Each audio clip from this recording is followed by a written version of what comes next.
Watch Joe Rogan and British Ben Shapiro discuss the collapse of the ceasefire and the true intentions of Netanyahu. I think they thought that the IDF soldiers drove over this unexploded munitions. And they saw some dude and they were like, he did it.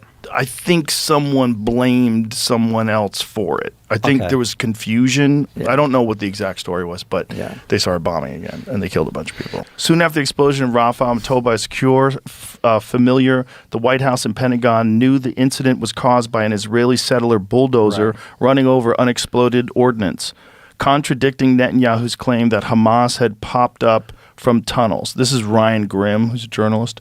After Netanyahu said he was blocking all aid from entering Gaza in response. This has to be the most ridiculous reaction ever. There was an explosion. Quick, let's cut off all food and medicine supplies to 2 million innocent civilians. And unleashed a bombing campaign. The administration conveyed to Israel that they know what happened. Netanyahu then announced he would reopen the crossings in a few hours. Right. Fuck, man. Yeah. So this is what happens in a war, right? Everyone's fucking on edge. Something blows up.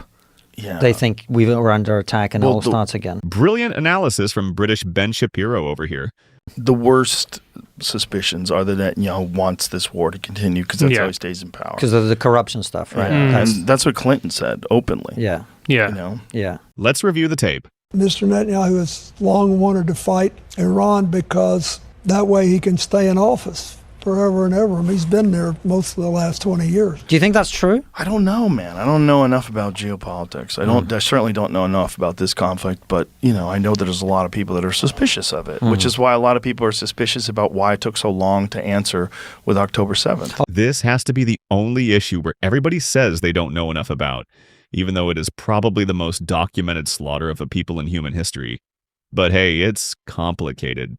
I want to know why it took so long if you asked him, because it does seem like a long time. Yeah. You know, I'm not accusing anybody of anything, but a lot of people are. Yeah. You know, that's a thing that people bring up on the internet all the time. Like, why did it take so long for them to respond? Was this a known thing that was going to happen? They allowed it to happen, so now they have a reason where Netanyahu stays in power, a war gets... You know, I find that hard to imagine. It's a horrific notion. If it is true, it's absolutely horrific. Yeah. It's horrific that we could even consider that a human being who's running a country would allow their citizens to die. And I'm not saying they did, but we do know that people have done that in the past. What's shocking to me is not Kisin's answer to this question, but the way Joe is dancing around to avoid asking the question directly. Now brace for the bullshit that is about to come. That's the first question I asked him. What is it like to be a leader of a country that is attacked in the way that you were on October the 7th? Imagine the trauma that leaves. You're responsible. Right. You're responsible for 10 million people, and this happens. Did you ask him why it took so long for them to respond?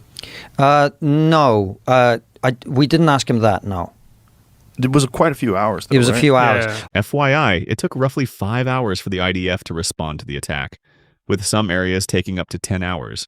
My understanding from people, we had the former director of Mossad on, we asked him about that, and I mean, there are a lot of people who are very critical of the Israeli top brass, of the way it went down. I think there was a lot of confusion from what I understand, like contradictory orders being given. People didn't really know what was going on. That's basically what I heard. Was there a stand-down order? I don't know. No.